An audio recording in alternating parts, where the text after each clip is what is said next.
Es el momento de repasar la actualidad, los principales titulares que han ido marcando esta semana. Vamos a hablar del apagón, pequeño spoiler, pero supongo que se lo imaginaban. Para eso nos acompañan hoy Dolores Serrat. Bienvenida, Dolores. Hola, buenos días. Y también está con nosotros Óscar Adame. Bienvenido, Óscar. ¿Qué tal? Muy buenas, gracias.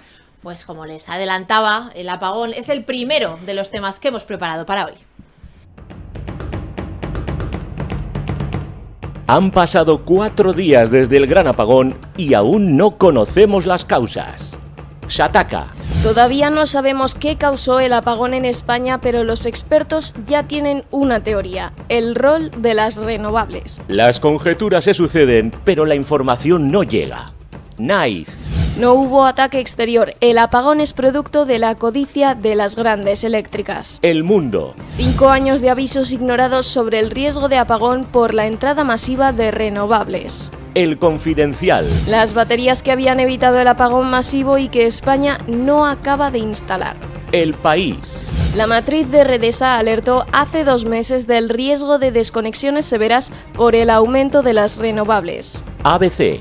Portugal detiene por precaución el intercambio eléctrico con España. Es Diario. La lección de Juan Roig a Pedro Sánchez en el gran apagón. Mercadona abierto y centros médicos cerrados. ABC. Rivera desoyó la orden del Consejo de Seguridad Nacional de elaborar una nueva estrategia de seguridad energética. El Periódico. Aragón hace una primera estimación y calcula más de 50 millones de pérdidas por el apagón. ¿Sabremos a ciencia cierta qué o quiénes causaron el gran apagón? ¿Quién se hace responsable de los daños causados?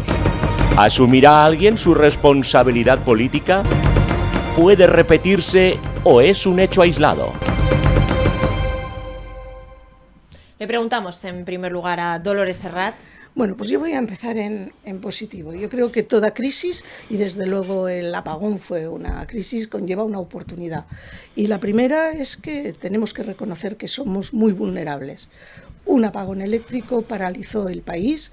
Ha tenido infinidad de consecuencias económicas que ahora se están valorando, pero no podemos olvidar de las importantes consecuencias sociales que tuvo el apagón, sobre todo en los medios de comunicación, sobre todo en la actividad hospitalaria, la actividad asistencial, pese y por suerte la existencia de generadores de electricidad propia que permitieron pues más o menos mantener una cierta normalidad, y por lo tanto yo creo que tendremos que prepararnos, ¿no? Porque desgraciadamente, como ya han dicho los expertos, no se puede garantizar que eso no vuelva a ocurrir, pero estábamos muy seguros y hemos visto declaraciones muy grandilocuentes en el pasado de que teníamos el mejor sistema y que un apagón era imposible, pese a que el gobierno de Austria en el año 2021 ya había avisado de un problema en lo que eran las interconexiones eléctricas en Europa y el problema de la mayor dependencia externa.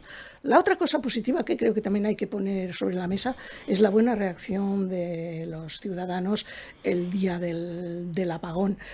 Circular por una ciudad como Zaragoza sin semáforos, yo nunca había visto tanta cesión de paso, tanto cuidado y tan buen rollo entre los ciudadanos, y luego la ayuda que se prestó a mucha gente en dificultad.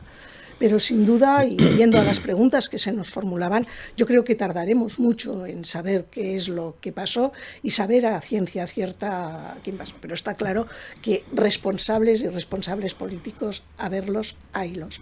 Creo que uno de los principales problemas que se han planteado es la falta de explicaciones por el gobierno. Yo diría que tarde y mal. Y uno de los generadores de incertidumbres, y que ha mantenido hasta hace bien poco la teoría de la posibilidad del ciberataque, pese a que los expertos lo negaron desde el principio, ha sido el propio presidente del gobierno. No nos podemos olvidar que tardó en comparecer más de 6 horas, que la responsable de Red Eléctrica, la presidenta de Red Eléctrica, tardó 48 horas y la ministra del ramo ha tardado más de 72 horas en comparecer y en dar explicaciones. Y además no hemos recibido explicaciones por parte del gobierno. Lo que sabemos a fecha de hoy tiene que ver con las explicaciones que están dando los técnicos, que sí que han elaborado ya una teoría. Todos hablan de un elemento multifactorial, que se pudieron confluir en el tiempo 2 circunstancias. Por una parte, un exceso de generación de tensión, un pico de tensión muy alto que superó los 400.000 megavatios entrados por renovables y una mala proporción en el mix energético, porque en el momento del apagón había un 70% de energías no estables, de energías renovables, y es un escaso 30% de energías de las que no estables, fuera por gas o fuera por nucleares. Y es verdad que también se venía avisando desde las eléctricas que se tenía que tener cuidado, pero es que el mismo día del apagón, y va saliendo ahora, horas antes o minutos antes del apagón, habían notado ya inestabilidades en la red y en la distribución, y nadie hizo nada porque nadie pensaba que eso podía ocurrir. Y claro, cuando uno no prevé un problema es muy difícil que tome precauciones. Por lo tanto, ese es el primer problema, y eso ha llevado inevitablemente a un debate político, un debate muy ideológico, porque no se trata de estar a favor o en contra de las renovables. Las renovables tienen sus ventajas, en España son una fuente de producción importante, pero hay que asumir los problemas. Primero, la dificultad de almacenamiento, en segundo lugar, la inestabilidad de la creación. Y por lo tanto, hay que asumir que no son prescindibles las energías no renovables, es decir, las energías tradicionales, pero quizá eso, y yo siempre ya sabes que me gusta poner un punto de esperanza y sin entender mucho del tema, sirva para avanzar en un mejor conocimiento de los pros y los contras de las renovables y avanzar en el conocimiento, sobre todo en el almacenamiento, nuevas técnicas de almacenamiento. Pero yo creo que es el momento de la precaución, y desde luego en estos momentos el Gobierno lo que no debe de hacer es buscar culpables, sino de buscar soluciones y asumir responsabilidades. Un tema sobre el que nos estamos volviendo todos expertos a marchas forzadas esta semana y que parecía casi de ciencia ficción cuando ocurrió el lunes, señora Adame. Pues suscribo íntegramente, casi punto por punto, todo lo que ha comentado, además muy didácticamente, María Dolores. Yo lo que añadiría sería un puntito más crítico, sobre todo con el gobierno que tenemos, o el gobierno que soportamos. Una vez más, pues tenemos un gobierno del caos, es decir, la Dana, los volcanes, esto, pues bueno, no se le puede echar la culpa directamente al gobierno, pero sí que se le tiene que echar mucha culpa y endosarle toda la responsabilidad por la gestión posterior. Y muchos muertos, desde luego, se habrían podido evitar. En este caso, incluso aquí, con este apagón eléctrico, hay personas que han muerto asfixiadas por no poder estar conectados a los equipos de respiración, ¿no? Hay un ingeniero youtuber bastante famoso que lo tituló, me gustó ese titular, que es el Chernóbil eléctrico español. Es nuestro Chernóbil eléctrico. Esto va a ser un caso de estudio pues para científicos y también pues para los libros de historia. Se ha demostrado, como bien has indicado, Dolores, que el modelo energético actual no sirve, por lo menos en la proporción y en los tiempos en que se está realizando. Ha sido un fracaso estrepitoso en el mix y en el formato de modelo energético. Es decir, no es que sean malas, por supuesto, las energías verdes, ni le vamos a echar las culpas, pero por supuesto lo que sí que le vamos a echar la culpa es que cuando tenían que haber entrado las energías que son de soporte, que son de ciclo combinado de gas, hidroeléctrica y las nucleares, pues bueno, pues estaban fuera de combate prácticamente. ¿Y todo por qué? Pues por la ideología que ha impuesto este gobierno actual, donde las penaliza fiscalmente y donde se ha demostrado que las redes actuales, aquí es un foco importante, y ya se ha demostrado que las redes actuales, la red eléctrica española, no está preparada desde luego, para gestionar todo el volumen de generación eléctrica que está realizando las renovables, porque claro, las renovables pues no tienen, yo no soy experto en esto, pero de luego no tiene la inercia que tienen las nucleares. Por ejemplo, la eólica, pues sí, pues desde hace un par de años cambió la normativa, pues bueno, pues tiene una serie de cortafuegos, en este caso los molinos de viento nuevos, pero lo que es la energía fotovoltaica, no, desde luego no.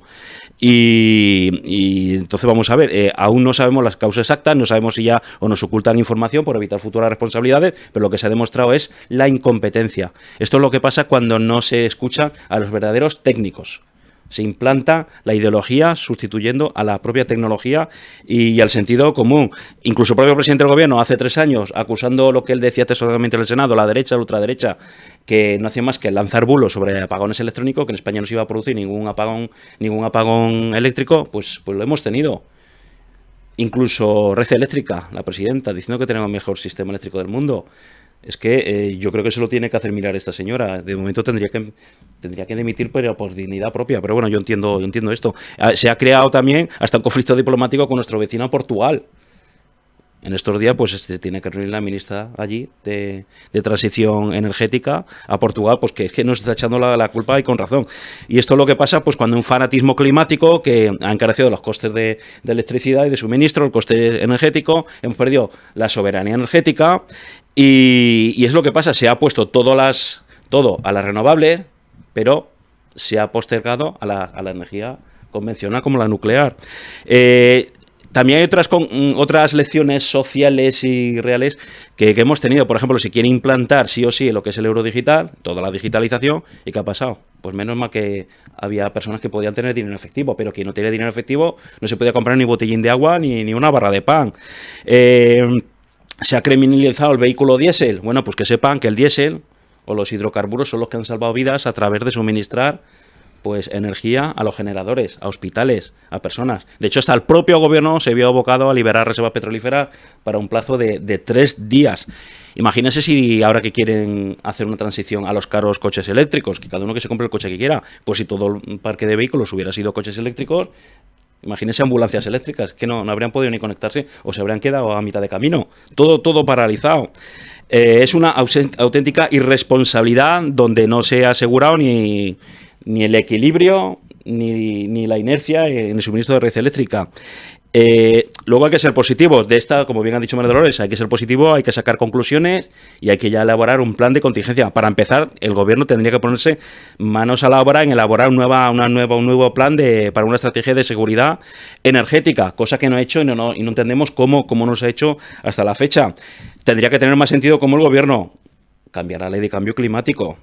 Tendría que fomentar la interconexión pues con otros países, con Europa a través de Francia o incluso con Marruecos, que actualmente solo está en un 3%, tendríamos que estar mínimo en un 10%, cosa que parece que ni está ni se le espera. Insistimos, con el tema de las nucleares, paralizar, o revertir este plan de paralizar las centrales nucleares. Hemos derribado centrales térmicas, incluidas aquí las de Andorra, ahora las echamos de menos, ¿verdad?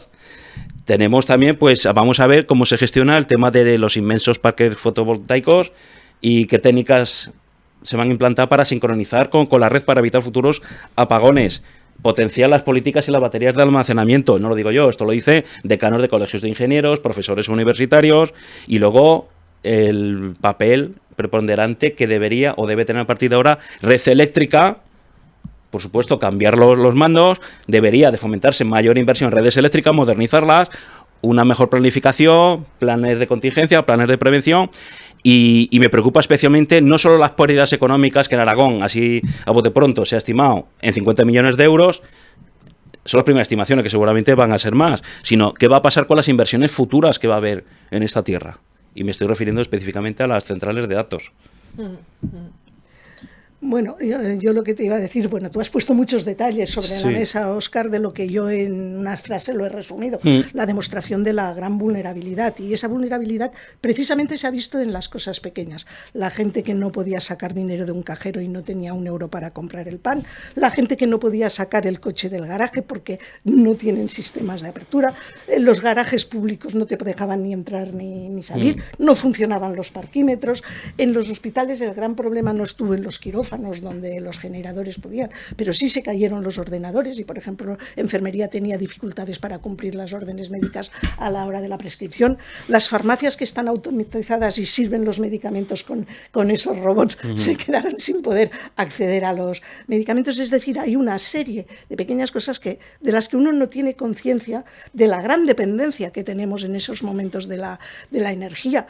Y lo decíamos antes, no solo fue que se fue la luz, es que se fueron las comunicaciones, se cayeron los teléfonos móviles, se cayeron las redes sociales, se cayeron los teléfonos fijos en muchos sitios porque van por la misma red. Es decir, fue un apagón total que nos dejó, primero, sorprendidos y después sin saber muy bien cómo reaccionar. Y evidentemente ahí es donde está el fallo, yo creo, principal del gobierno, en esa falta de explicaciones que ha demostrado que no tenían ninguna previsión. Yo tengo esperanza en que, como el tema se ha internacionalizado porque afecta a Portugal, Europa va a intervenir directamente, pero no nos olvidemos quién es la vicepresidenta en esa materia en Europa, una persona que está totalmente inclinada y desaparecida en combate, la señora Pero eso ya Rivera. Es una costumbre, porque también estuvo desaparecida en la Dana y ahora no ha dado la cara, pero es verdad que Europa ya ha modificado la ley de seguridad. Pero además es energética. curioso cómo ha dado autorizaciones para ampliar inversiones nucleares, por ejemplo, en otros países, no sé si quiero recordar en Bélgica, cuando en España pues lo ha vetado. Es que Europa ha es puro sectarismo ideológico. Es que ha considerado que la energía nuclear claro, es verde, igual que el gas. Igual que el gas. Y yo creo que eso va a llevar a la reflexión. Y ojalá en España se hagan muchas de las cosas que ponía sobre la mesa ese nuevo plan de seguridad. Pero lo que no es de recibo, y a mí es lo que más me molesta, que cuando he escuchado al presidente, más que ponernos soluciones, lo que ha puesto es buscar culpables. Y ha empezado culpando a las empresas privadas, por supuesto eludiendo cualquier responsabilidad de Reidea y de Red Eléctrica por su vinculación con el gobierno. Y la última, que no la he entendido muy bien, pero la voy a dejar por si alguien tiene a portaluz, que la culpa estaba en Extremadura. Esa fue la intervención ayer de la ministra Agets. Y simplemente añadir, es lo que acabo de leer pues de otro científico que decía... no se puede correr antes de aprender a andar. Y es lo que está pasando con todas estas políticas verdes, siguiendo fielmente las políticas del Pacto Verde Europeo, pues nos está llevando a estas cosas. Pues el apagón es verdad que lo notábamos. Yo fui una de esas personas que nunca lleva efectivo encima y pensó en lo que iba a comer ese día, y también una muestra de todo el civismo que hubo, muchas lecciones para reflexionar como ciudadanos, y lo más importante, que los dirigentes tomen nota para mejorar en todos esos aspectos. El apagón no es el único tema que tenemos hoy en nuestra tertulia. Vamos a viajar hasta el Vaticano. Tras el funeral del Papa Francisco, la vista se vuelve hacia la elección del nuevo Papa. Vatican News. El cónclave para elegir al nuevo Papa comenzará el 7 de mayo. Desmontada la polémica por la posible impugnación de la elección papal por parte de un cardenal condenado, Heraldo.es. El cardenal Becciu renuncia a entrar en el cónclave. El interés se centra en los posibles candidatos. La Vanguardia. Parolin y Tagle favoritos y atacados en la recta final hacia el cónclave para elegir al nuevo Papa. Info Vaticana. A una semana del cónclave crece la polarización. Eldiario.es. Un precónclave largo para un cónclave corto. ¿Cuánto pueden tardar los cardenales en elegir al nuevo Papa? 20 minutos. La historia del cónclave, que se alargó 3 años. ¿Y quién puede salir elegido Papa? Solo los cardenales menores de 80 años pueden elegir al Papa, pero puede ser elegido cualquier varón bautizado. ¿Nos sorprenderán los cardenales con su elección? Cibercuba. Trump dice que le gustaría ser Papa. Veremos qué pasa.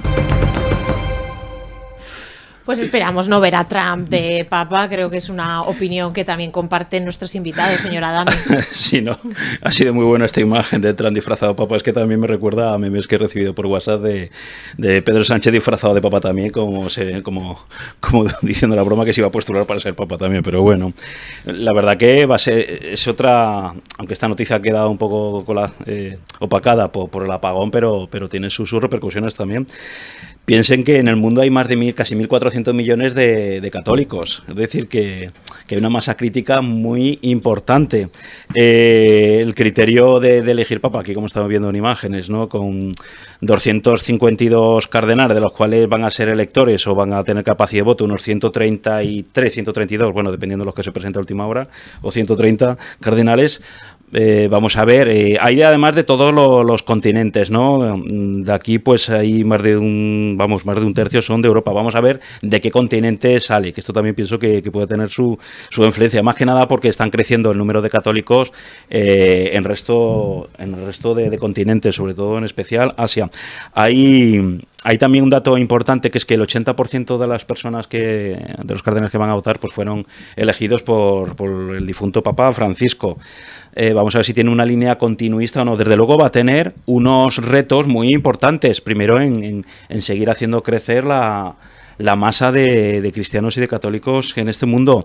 Insisto también a ver qué línea va a tener, si va a tener una línea más o menos continuista respecto a lo que realizó Papa Francisco, muy enfocado con una clara orientación social, medioambiental, en aspectos de inmigración. Vamos a ver si es continuista o es digamos, reformista o tradicionalista. Vamos a ver también si posibles tensiones doctrinales que pueda haber, a ver cómo las sabe gestionar o cómo las sabe salvar.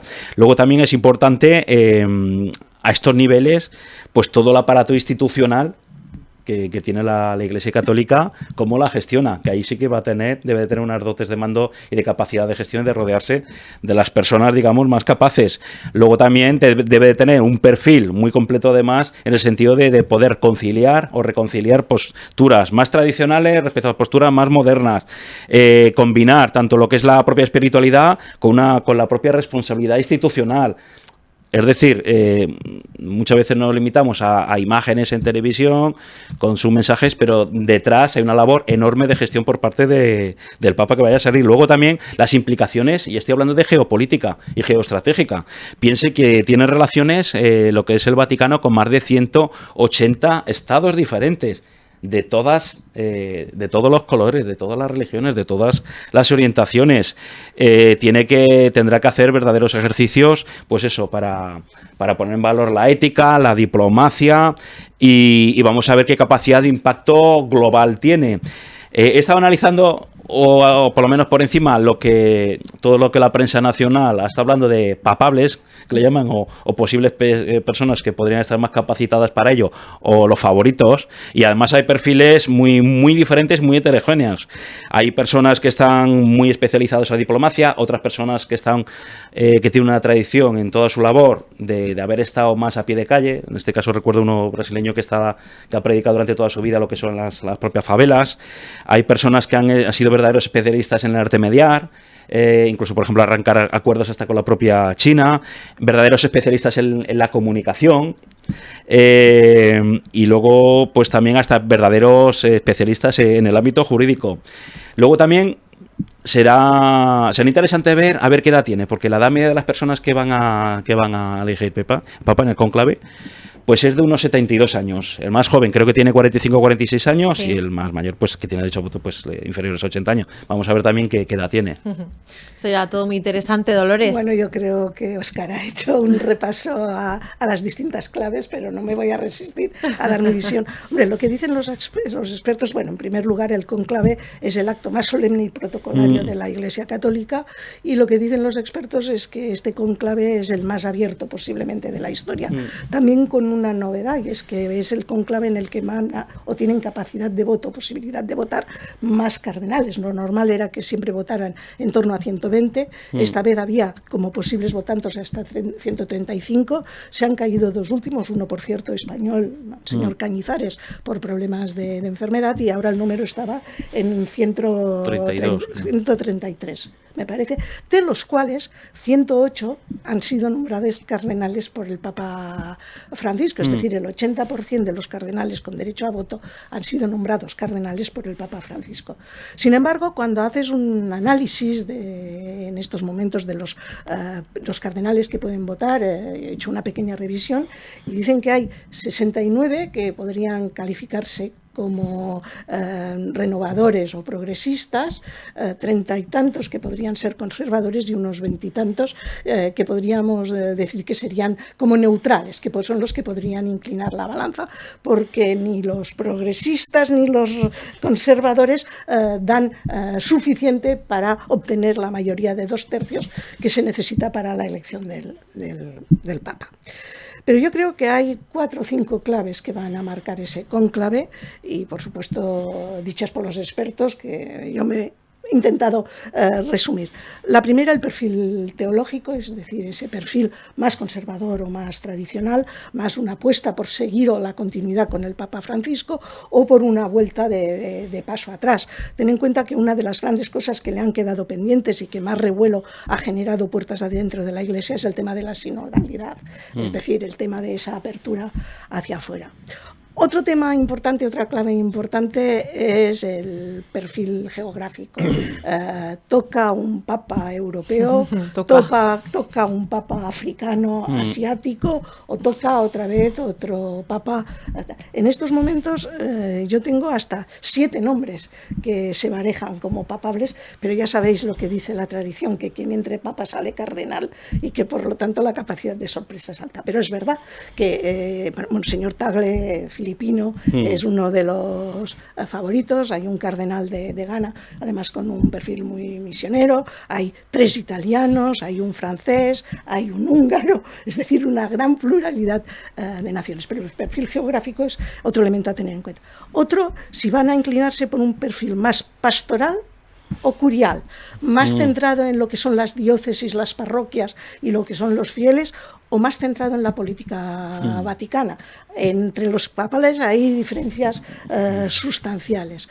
Otra cuestión que va a ser importante, y también la has planteado, es el tema de la edad y la salud. Evidentemente interesa que el Papa pueda seguir adelante con la renovación, con el sentido que sea, y por lo tanto la edad es un factor importante, pero no solo la edad, también la salud. Y luego hay un elemento muy importante, que es la personalidad de la persona elegida, y yo creo que en estos momentos, si tuviera que hacer una apuesta, es que deberían de apostar por un perfil conciliador, es decir, entre los neutrales, ese que tenga capacidad de liderazgo para generar esa unión que es lo que necesita la Iglesia Católica. Las marchas atrás son muy complicadas, esa apertura, esa aproximación que se ha hecho a otras religiones, yo creo que es buena para la religión católica, esa apertura, y en muchos otros campos la renovación financiera que también se ha hecho del Vaticano, y por lo tanto pasos atrás van a ser muy complicados, pero evidentemente lo veremos a partir del próximo martes. Recordemos que hay 4 votaciones diarias, 2 por la mañana y 2 por la tarde, y hasta que no tengamos fumata blanca, pues todas las espadas están en alto, pero no olvidemos, sobre todo que no lo olviden los favoritos, que quien entra papa sale cardenal. Sí, esperemos que no estemos esperando 2 semanas, que haya más de 30 y tantas votaciones. Los últimos han sido en 2 días, ¿eh? Sí, el otro ha sido, los últimos han sido muy fue rápido. Y para nuestra próxima tertulia de viernes ya tenemos el nuevo Papa. Sí, será importante también. Aparte que sea también, yo considero personalmente que sea un papa sobre todo enfocado muy a la gente joven, pues para seguir generando, efectivamente, como le llamo yo, seguir generando cantera. Y en segundo lugar sí que estaría bien pues que viniera a España, que esto de cara a proyección del país y de peso institucional de este país sería positivo. O sea, que fuera un papa español. Bueno, o que fuera español. Bueno, hombre, si fuera español, miel sobre hojuelas, pero tenemos un si español entre los candidatos. Efectivamente. El arzobispo de Rabat, parece que está entre los nombres. Ya digo, yo he encontrado hasta 7, ¿no?, que ponen como candidatos. Sea español o sea extranjero, de luego que se haga una visita por España, sea posible una gira como ya hizo Juan Pablo II. Sea extranjero, que acierte. También es un relevo, o sea, el listón está muy alto, ¿no? Porque Francisco, pues en esta apertura, un papa cercano, que se preocupaba mucho, muy conocido y respetado también, como hemos visto en las muestras posteriores a su muerte, por otros, pues otros países que ni siquiera son católicos, ¿no? O sea, que venir detrás de esa impronta también tiene que ser difícil. ¿Te acuerdas que la semana pasada que hablamos de la muerte del Papa, yo lo definía como un papa distinto? Y eso le ha generado muchos seguidores, pero también algunos detractores, y sobre todo dentro de la Iglesia. Al final estamos hablando de una institución de poder donde el Papa está revestido de todo el poder, y precisamente una de las cosas que ha hecho Francisco es ceder parte de ese poder a la comunidad y al diálogo, pero eso no todos lo vienen bien. Por eso decía que echar marcha atrás a esa forma de ser también va a ser complicado, porque volver a una iglesia más cerrada va a ser difícil, pero vamos, yo tengo confianza en que... Y que además los tiempos cambian muy rápidamente, simplemente ahora con las redes sociales y la digitalización, pues es un tema que también debería de considerar el Vaticano, precisamente, para ir adaptándose a mayor ritmo posible a los nuevos tiempos, de cara a expandir el mensaje. Bueno, como han dicho nuestros invitados, estaremos pendientes de lo que ocurre en ese cónclave. No sabremos si tendremos que esperar mucho o poco para hablar del nuevo Papa, pero bueno, un tema en el que todos los ojos del mundo también están puestos ahí. Regresamos dentro de nuestras fronteras para nuestro tercer tema. Y tras una semana intensa en acontecimientos regresan los clásicos de aquí. Fantasías animadas de ayer y hoy presenta... ABC. La juez procesa al hermano de Sánchez por prevaricación y tráfico de influencias. El Confidencial. Los 27 indicios de la jueza para sentar en el banquillo al hermano de Pedro Sánchez. Las Provincias. La jueza procesa al hermano de Sánchez y le deja a un paso del banquillo. Y no es el único. OK Diario. La juez procesa al hermano de Sánchez y a altos cargos del PSOE por tráfico de influencias y prevaricación. Eldiario.es. El juez del Supremo reconoce que ni Google ni WhatsApp han recuperado los mensajes borrados del fiscal general. El País. La UCO concluye que no hay información de interés en los datos enviados por Google. ABC. WhatsApp no ha podido recuperar los mensajes borrados por García Ortiz. Todo muy edificante, ¿verdad?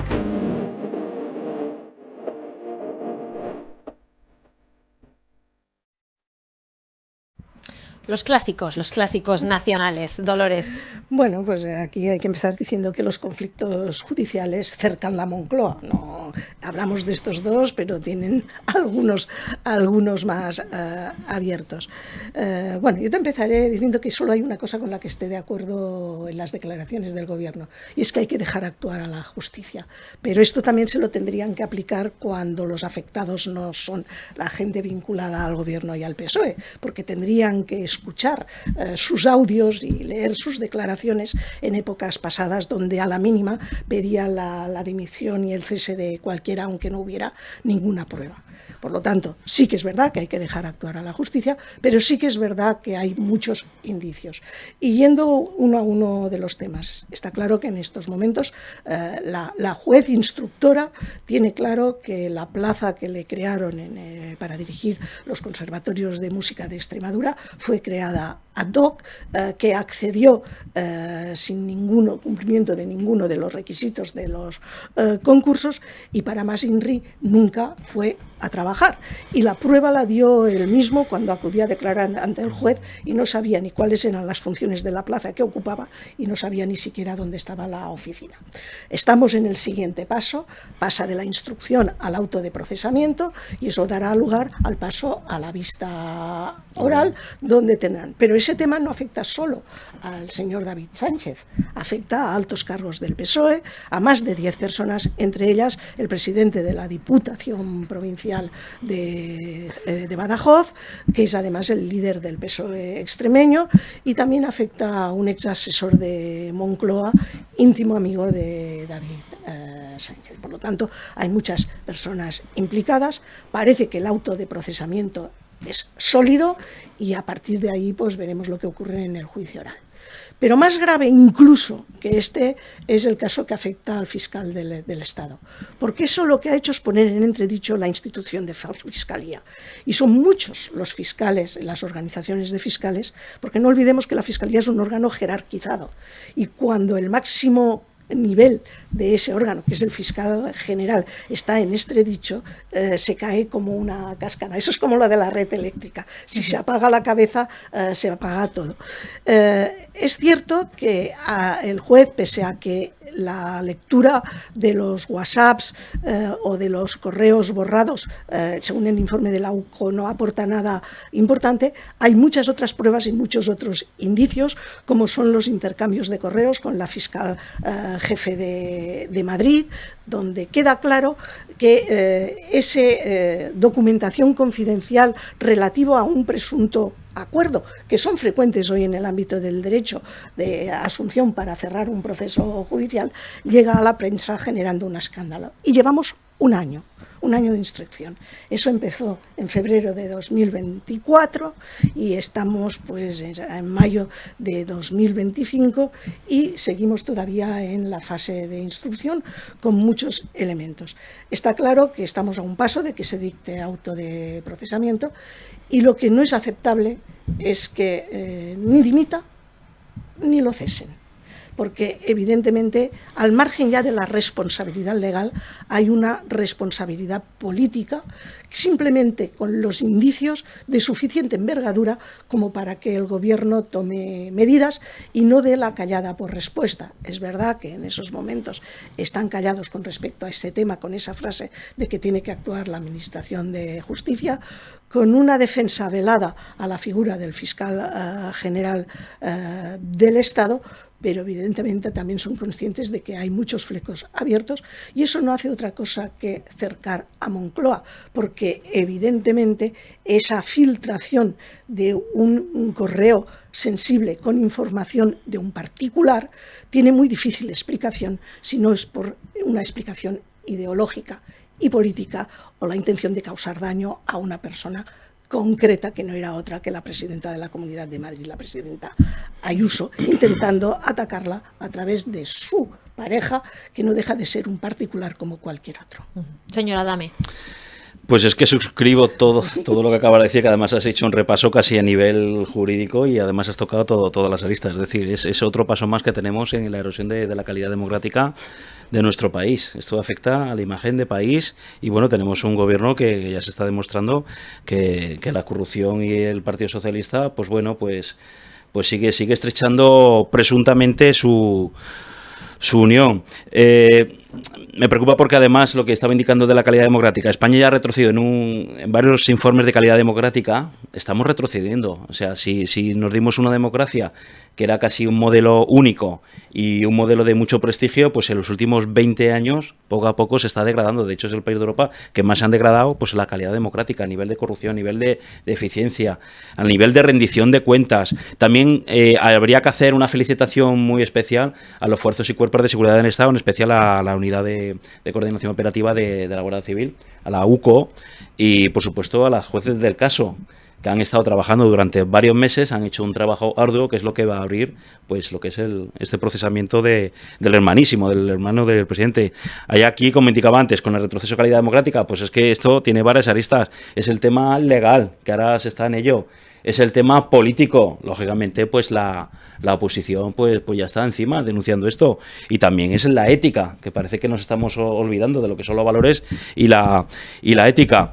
Tenemos el hermano del presidente, pues mira, va a estar pues imputado o procesado pues por prevaricación, por tráfico de influencia, pero es que encima para colmo él ya se encargó, o presuntamente ya se encargó de meter o de intentar enchufar, por eso luego se nos funden los plomos en España, pues a otro asesor de Moncloa.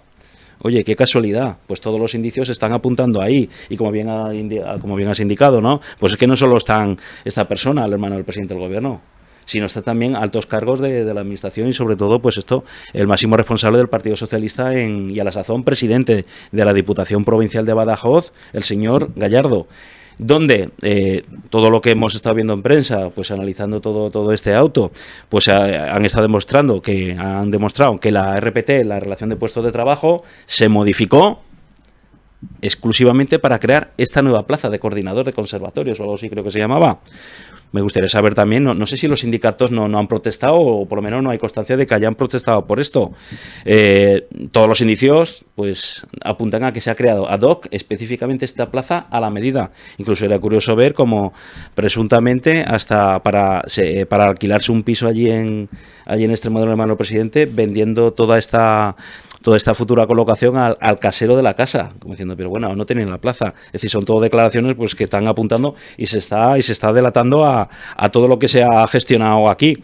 Lo que nos preocupa es el modus operandi de altas instancias del gobierno actual de la nación. Me estoy acordando del caso Coldo, del caso Ábalos, de cómo está pues amigas del señor Ábalos, pues colocando en empresas públicas a dedo prácticamente. Entonces, el tema es que va a imputar, pues va a afectar también pues altos cargos de la administración, hasta funcionarios, pues que se han prestado a esto, a colaborar en esta red de relaciones e influencias que son totalmente opacas e irregulares, ¿no? También, en este caso concreto, es curioso el comportamiento que ha tenido la Fiscalía. De nuevo ha salido la Fiscalía, ya no sé si es, como bien has indicado, el tema jerárquico, pues la serie de objeciones o de parálisis o de la poca proactividad pues para imputar al hermano de Sánchez. Es como si se hubiera puesto de perfil. Ojo con esto que también, por lo que he leído, pues bueno, pues puede incluso ser acusado hasta de obstrucción por no haber aportado datos o no haber dado luz a una denuncia que hizo, una denuncia previa pues que hizo la persona que perdió esta plaza, la afectada por culpa del hermano de Sánchez. Pues que lo dejó pasar, pues ojo con esto, que esto es obstruir. Luego también la reflexión, pues sería para llamar a la reflexión a votantes, afiliados y a cargos dirigentes del propio Partido Socialista. ¿No quieren ser ejemplo de limpieza y de ética? ¿Y de ser un partido centenario? Pues es que tendrían que exigir máxima transparencia. Además, todas estas, igual que lo de Fiscal General del Estado, que no me voy a extender, pues socava lo que es la credibilidad del Estado, la credibilidad de las instituciones. En este caso la Fiscalía, si es el órgano encargado de cumplir y hacer cumplir la ley, no la está cumpliendo a su máximo dirigente, hasta la propia asociación de fiscales pidiendo la dimisión de su máximo dirigente, el Fiscal General del Estado. Es inaudito que no haya dimitido o no lo hayan destituido.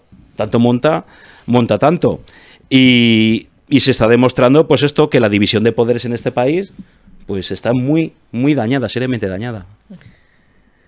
Bueno, yo creo que también me gustaría aquí decir que yo confío en la justicia y confío sobre todo en la independencia judicial, y lo están demostrando los jueces que es lo único que queda, es el último instructores, y por mucho que se ha intentado invadir el poder judicial desde el gobierno, de momento pues seguimos adelante y por lo tanto iremos viendo qué pasa con estos autos de procesamiento. Pero otra cuestión importante es la prueba de imagen de país, que evidentemente eso la lastra, y los 3 niveles de responsabilidad. Una cosa es la responsabilidad jurídica, que esa se encargarán de dilucidarla los tribunales, y otra cuestión es la responsabilidad política, que esa es la que le compete al gobierno, y es donde, cuando afecta a sus partidarios, a sus socios, no aplica, y que solo aplica cuando afecta a sus adversarios políticos.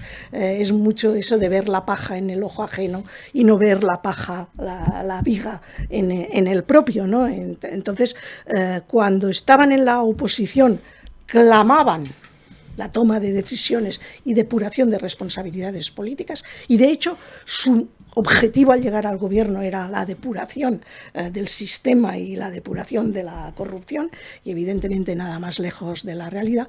Y por otra parte tenemos las responsabilidades éticas. No todo lo posible es éticamente admisible, y los derechos y las obligaciones son iguales para todos, más allá de los cargos o de las relaciones que uno pueda tener con el poder. Y ahí es donde se ha caído por la base. Y ya no solo ha afectado al Partido Socialista, ha afectado y muy claramente también a sus socios de gobierno, que también hablan totalmente distinto cuando afecta a los partidos de izquierdas o afecta a los partidos de derecha. Y para muestra un botón que me afectó directamente con el tema de los escraches. Cuando las gobernantes del Partido Popular eran escrachados, entonces se llamaba libertad de elección. Ahora se llama escrache y va contra la libertad de las personas. Lo cierto es que sean del color que sean, declaraciones como la que ha recordado Dolores de no sé ni dónde está la oficina, pues a cualquiera, aunque no sea ducho en el tema legislativo de la justicia, le tiene que llamar la atención. Hasta aquí nuestro repaso a esa actualidad que ha ido marcando la semana dentro y fuera de nuestras fronteras. Dolores Serrat, muchas gracias por haber estado hoy con nosotros. Como siempre, un placer. Óscar Adame, gracias por haber venido. Muchas gracias por la invitación. Y eso, aquí queda estos titulares, este análisis. Regresaremos y seguiremos pendientes de la actualidad.